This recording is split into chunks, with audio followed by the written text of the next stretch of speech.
সরকার পতনের পর থেকেই বন্ধ প্রায় ভারতের ভিসা। প্রতিদিন বাংলাদেশ থেকে অসংখ্য রোগী চিকিৎসা নেয়ার জন্য ভারত যেতেন, যা এখন আর সম্ভব হচ্ছে না। তাই তো বিকল্প পথ হিসেবে চীনকে বেছে নিয়েছে অন্তর্বর্তী সরকার। চীনে ভিসা সহ চিকিৎসা খরচও বেশ কম। এ বিষয়ে পররাষ্ট্র উপদেষ্টা মোহাম্মদ তৌহিদ হোসেন জানিয়েছেন, ভারত ভিসা কম দেয়ায় চিকিৎসা ক্ষেত্রে বাংলাদেশিদের জন্য বিকল্প দেশ হতে পারে চীন।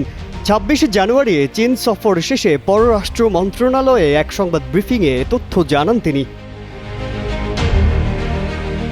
চিকিৎসা ক্ষেত্রে বাংলাদেশিদের জন্য বিকল্প হতে পারে চীনের কুনমিং উল্লেখ করে পররাষ্ট্র উপদেষ্টা বলেন, সেখানে চিকিৎসা খরচ ও যাতায়াত খরচ তুলনামূলক কম।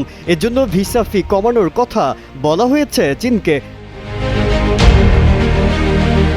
এতদিন চিকিৎসার জন্য বাংলাদেশিদের সহজ গন্তব্য ছিল ভারত। তবে গেল বছরের 5 আগস্টের পর ভারতের পক্ষ থেকে তাদের দেশে বাংলাদেশিদের যাতায়াত সীমিত করা হয়েছে। চিকিৎসার জন্য অসুস্থ হয়েও ভিসা জটিলতার কারণে ভারত যেতে পারছেন না বাংলাদেশিরা, যদিও বৃহৎ অর্থনৈতিক মুনাফা থেকে বঞ্চিত হচ্ছে ভারতীয়রা। চীন সফর শেষে পররাষ্ট্র উপদেষ্টা তৌহিদ হোসেন বাংলাদেশের মানুষদের চিকিৎসার জন্য চীনে যাবার বিষয়ে ইঙ্গিত করলেন। তিনি বলেন, বাংলাদেশে বড় হাসপাতাল করে দিতে চায় চীন। তার স্থান নির্বাচন নিয়ে আলোচনা চলছে। চীনের অর্থায়নে হয়তো পূর্বাঞ্চলে হাসপাতাল করা হবে উল্লেখ করে পররাষ্ট্র উপদেষ্টা বলেন, হাসপাতাল করার জন্য জায়গা নির্ধারণ নিয়ে আলোচনা হয়েছে।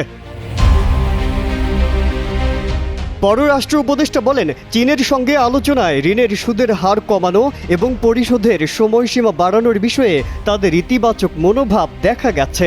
তারা বিষয়টি দেখবে বলে আশ্বাস দিয়েছে। এছাড়া ব্রহ্মপুত্র নদীর বিষয়ে চীনের সঙ্গে একটি সমঝোতা স্বাক্ষর হয়েছে, তবে তিস্তার বিষয়ে কোনো আলোচনা হয়নি। মাজহারুল আলম, কালের কণ্ঠ।